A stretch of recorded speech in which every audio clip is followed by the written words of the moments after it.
Assalamualaikum warahmatullahi wabarakatuh. Kami dari kelompok 11 yang beranggotakan saya sendiri, Safina Aulia Azhara, dan teman saya Amin Gita Reformatika. Di sini kami akan mempresentasikan materi yang berjudul Kerajaan Safawi di Persia. Untuk materi yang pertama akan dijelaskan oleh teman saya Amin Gita Reformatika. Yang pertama saya akan menjelaskan pembentukan berdirinya Kerajaan Safawi. Kerajaan Safawi berasal dari sebuah gerakan Torekot yang berdiri di Ardabil, sebuah kota di Azerbaijan. Torekot ini diberi nama Torekot Safawiyah. Didirikan pada waktu yang hampir bersamaan dengan berdirinya Kerajaan Utsmani. Nama Safawiyah berasal dari nama pendirinya, yaitu Safi al-Din.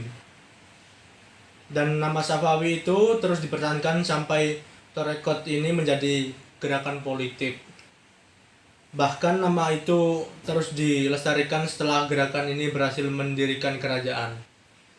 Selanjutnya itu kemajuan di bidang peradaban Kerajaan Safawi.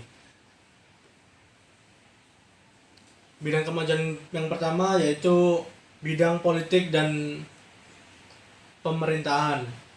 Terwujudnya integrasi wilayah negara yang luas yang dikawal oleh satu angkatan bersenjata yang tangguh dan diatur oleh suatu pemerintahan yang kuat, serta mampu memainkan peranan dalam percaturan politik internasional.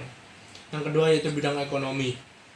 Kerajaan Safawi pada masa Syiah mengalami kemajuan ekonomi terutama di bidang industri dan perdagangan. Yang ketiga, bidang ilmu pengetahuan, filsafat dan sains.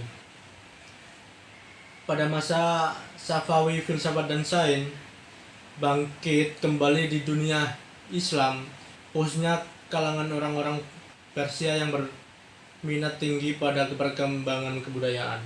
Yang terakhir yaitu bidang perkembangan fisik dan seni. Para penguasa kerajaan ini telah berhasil menciptakan Isfahan, ibu kota kerajaan, menjadi kota yang sangat indah di kota tersebut. Berdiri bangunan-bangunan seperti masjid-masjid, rumah sakit, sekolah-sekolah, jembatan raksasa di atas Jendlerut dan di istana Cihil Sutun. Yang selanjutnya yaitu kemunduran dan kehancuran akan dijelaskan oleh teman saya Safina Aulia Azhara. Terima kasih.